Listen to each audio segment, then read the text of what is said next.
And here's where everybody's missing the point on this. Nick Saban isn't crying about having to play Auburn, LSU, and Tennessee every season. I want you to think about this for just a second. He's been doing that. What Nick Saban is complaining about, and I had to read the entire article to understand this, is it's not fair. That's the problem. The problem isn't having to play Tennessee, Auburn, and LSU. We've been kicking their butts the past 14, 15 years.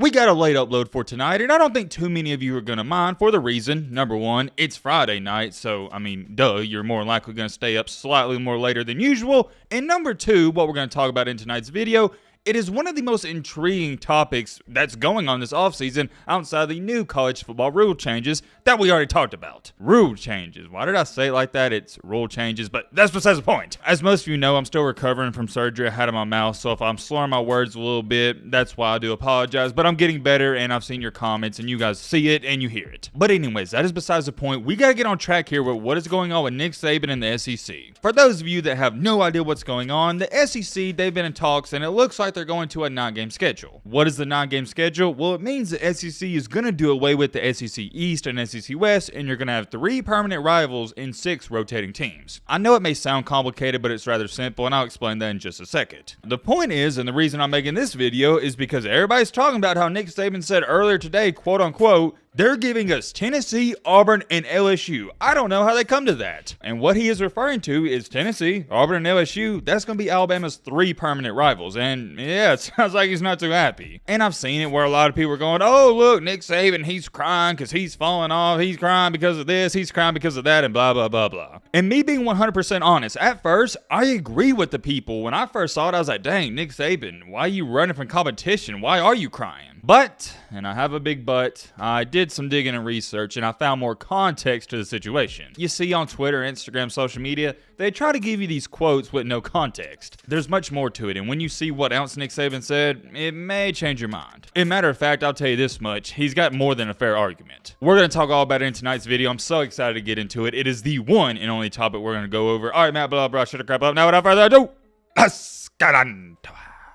And oh yeah, by the way, can y'all believe it's already March the 3rd? I don't know what it is. It felt like February was only about a week long. I'm telling you, man, I know the off season, it seems long, and it is, but we're going to blink, and next thing you know, it's going to be July. Although the off season, not too much is going on, you know I'm going to keep you guys updated. Oh crap, I forgot to bring this up in the intro, just completely forgot.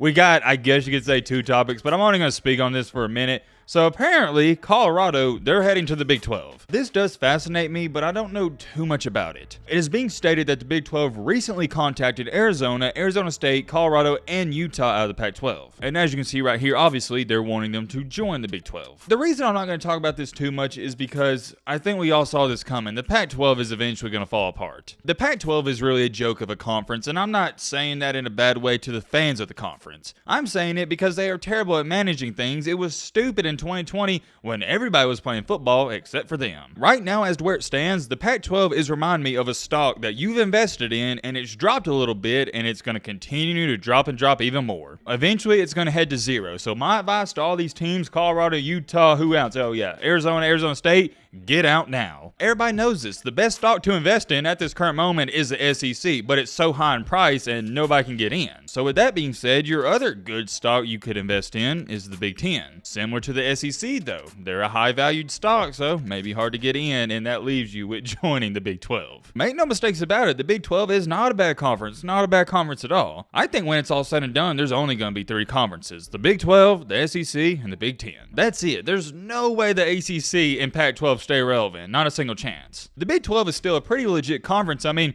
may I remind you that they had a team play for the championship in this most recent season. You can say what you want. Well, Matt, they got booed out. Matt, they didn't belong there. Matt, it don't matter. It don't matter. Any of the excuses you want to throw out for TCU, they made it to a championship game. I did want to speak on that briefly, but moving on to the main topic, the main encore, the main reason you clicked onto this video, let's talk about Mr. Nick Saban. I could sit up here and make a 15-minute video just talking about this picture right here for every single SEC team, but I'm going to run through it very briefly. This looks like what is going to be the 3 permanent rivals for every single SEC team. You can pause this as I'm talking to see what rivals your team's going to play, but the one thing I think we can all agree on is the team that has the toughest 3 rivals out of every single SEC team, including Oklahoma and Texas, is Alabama. I've been looking at this the past couple of weeks, and I don't even think it's that close. Because yes, you can point to a lot of these teams. For example, Texas and say, man, they got 2 tough games. Oklahoma, Texas A&M, right above them, Texas A&M, they got 2 tough games. LSU and Texas. I'm going to go out on a limb here and say I assume Texas A&M will eventually be good again. At least I hope so for their sake. So really, me calling Texas A&M a good team, that's giving them the benefit of the doubt. Same thing here for Auburn. You go, dang, well, they got to play Auburn and Georgia every year, but they also got Vanderbilt. For Vanderbilt, dang, you got to play Tennessee and Auburn, but you also get Missouri. For Georgia, most years Auburn and Florida is going to be pretty good, but then you got Kentucky, not good. So you see what I'm talking about, but the one team that's got to play 3 teams that have been really good the past 10 to 15 years is Alabama. Auburn, Tennessee, and LSU. Whoa, hold on. I know somebody's about to run to the comment section and say, well, Matt,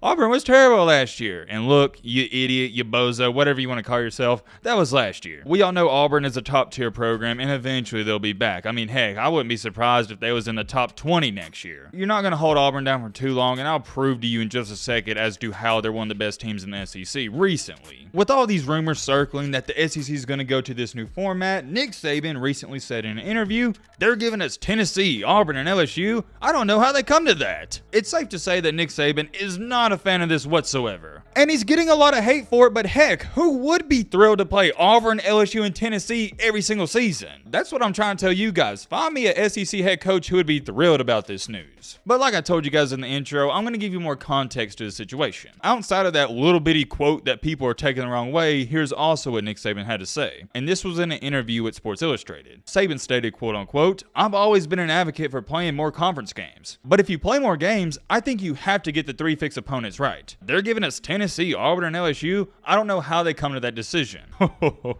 Ladies and gentlemen, here where things get really, and I mean really interesting. Here's what they don't tell you. The SEC was expected to choose a team's 3 permanent opponents based on primary and secondary rivalries, geographical footprints, and most importantly, balance and parity. Most importantly, balance and parity? Well, how is it balance and parity that Alabama is playing Auburn, Tennessee, and LSU every single season? That ain't balance and parity whatsoever. And just like always, I got facts and evidence to go with everything I say. The conference is using a 10-year success metric to strike the fairest blend of permanent opponents for each team. And here's what Nick Saban had to say about that. They said they did a 10-year whatever. Well, some of those years, Tennessee wasn't as good as they've been in the previous 10 years, but now they are as good as they used to be before those 10 years. Continuing along, we got 3 teams and 2 of them are in the top 10 and the others in the top 10 a lot. Look historically over a 25-year history and the 3 best teams in the East are Georgia, Tennessee, and Florida. You look historically at 25 years, Alabama, LSU, and Auburn are the 3 best teams in the West, so we're playing them all. And here's your facts and evidence I'm going to show you, and it's all the facts and evidence I need. Remember, this is supposed to be a balanced 3-team roster you're supposed to play. Essentially, for the past 10 years, from 2013 through 2022, LSU and Auburn have both finished in the top half of the SEC. And by the way, this is including when you bring in Oklahoma and Texas. So right there, then and alone, Alabama's 2 primary teams are in the top half. But also to go along with that, the one bottom half team they got to play is Tennessee. And your other bottom half, here's the rest of your teams. You got Missouri, mediocre. Mississippi State, mediocre. Ole Miss, mediocre. Tennessee, good, potentially going to be really good. South Carolina, mediocre. Kentucky, mediocre. Arkansas, mediocre. And Vanderbilt, trash. And oh yeah, by the way, when I say mediocre, I'm not talking about last year alone. I'm talking about for the past 10 years. And if you don't want to believe me when I say you're mediocre, you're actually not mediocre. According to the metrics and analytics, you're below average. So I'm giving you the benefit of the doubt. But here's where I sympathize with Nick Saban. Out of every single team in this bottom half, Tennessee is the only team that has the talent to compete with your Alabamas and Georgias of the world. Tennessee is the only team that has had 5 stars in the past 5, 6, 7, 8, 9, 10 years. People fail to realize this. The problem with Tennessee the past 15 years wasn't talent. They had talent. It was coaching. So yeah, if I'm Nick Saban, I'm pissed off too because we got to play 3 of not just the best teams in the SEC. This is the most important part, and it's the part I want you to understand. We got to play 3 of the most talented teams in the SEC. There's a difference from being a good team and a talented team. For example, I'll use TCU. They weren't a talented team. They were just a good team. If TCU played Georgia last year 10 times, Georgia at bare minimum would win 9 out of 10 games. On the flip side though, Alabama last year, they weren't really a good team. They were just a really talented team. With that being said, if Alabama played Georgia last year 10 times, Alabama at bare minimum would win at least 3 or 4 games, and I think we can agree on that. My point is, in this argument, yes, Auburn may be down at this moment, but they have the guys to compete with Alabama, even in a down year. I respect Arkansas and I love their fans. I feel bad for them because they have a great college football fan base, but they're just really not that good anymore.